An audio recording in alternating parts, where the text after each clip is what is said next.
Today I decided instead to use multiple USB flash drives for different operation systems. I decided to use a Ventoy program that creates bootable flash drive, and from the program interface she will load and show you list with the favorite operation system that you put in on your flash drive. For this purpose, you need to visit ventoy.net website, and from the tab downloads, in my case, I'm gonna use Windows 10 for host, and I need to click over windows.zip file. Now we need to search again for the windows.zip, and usually this is the file with the most downloaded count. I need to wait 5 or 10 seconds.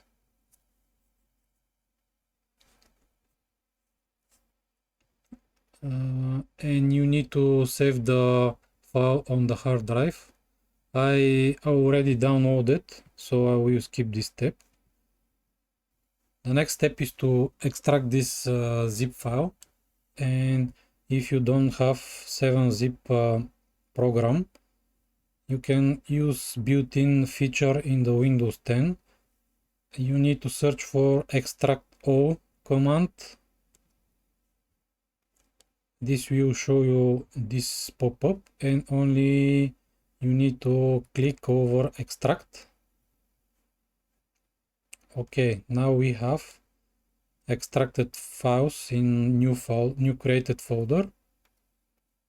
When you go inside this folder, I'm gonna close this browser tab because annoying AdWords.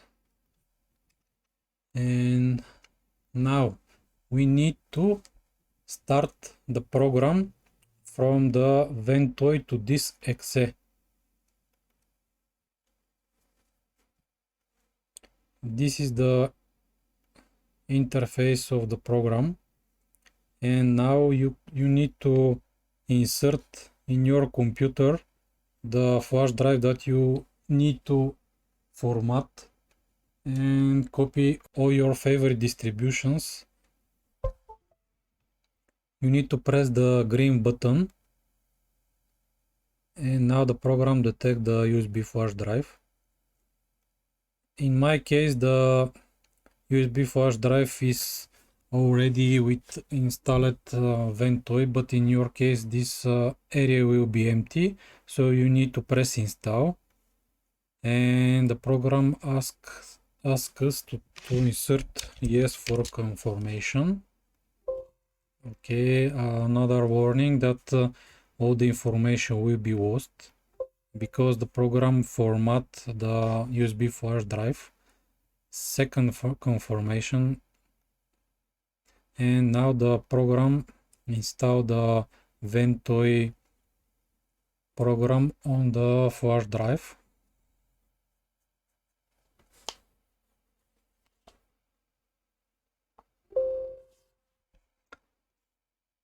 Okay, the installation is complete.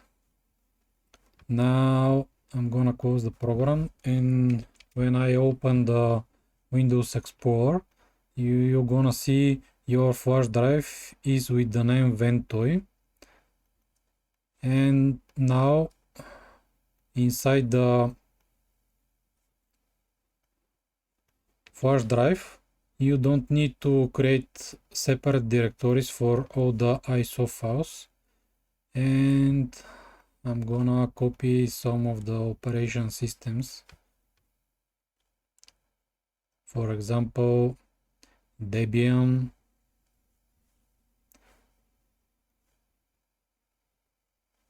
I'm gonna pause the video. I'm gonna show you the final result. Okay, the copy process is finished for me, and I add all these files, and at Windows 7 for 32 and 64-bit edition, and even I add a Chronis True image, so with this program I can create the full backup on entire C drives. And currently my USB flash drive is almost full, but this is good because we're gonna use all the space. Now when you boot from the USB flash drive, you're gonna see something similar like a list with your favorite distributions. Thank you for your watching.